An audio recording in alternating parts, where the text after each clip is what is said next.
Hello traders, welcome to this video on the price momentum oscillator for MT4 and MT5.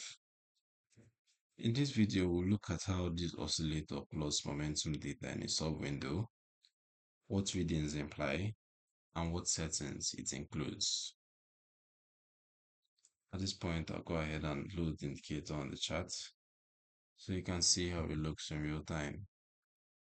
Remember to allow DLL inputs, and there we have it.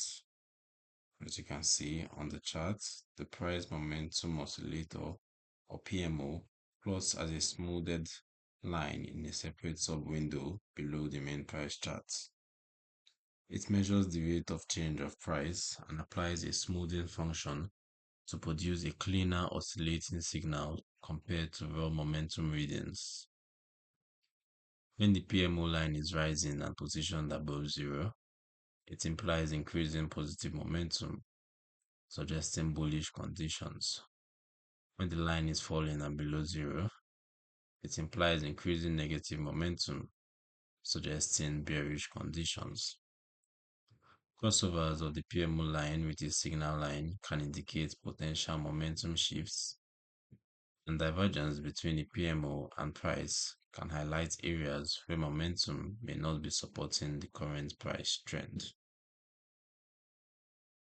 As for the indicator settings, let's see what we have at the inputs. First smoothing period controls the first level of smoothing applied to the rate of change calculation. Second smoothing period controls the additional smoothing applied to produce the final PMO line. Signal line period sets the lookback period for the PMO signal line, to mention but a few. You can also set alerts, as you can see, and you can also choose your preferred colors. They are here at the inputs. So who is this indicator for? This indicator suits trend and momentum traders using any pair and time frame on MT4 and MT5. It is an analytical tool only. It does not execute trades. Divergence and crossover signals require confirmation from price structure and trend context. The download link is in the description below. Visit the Forex Geek for more free tools. Don't forget to subscribe and turn on notifications. I'll see you in the next video.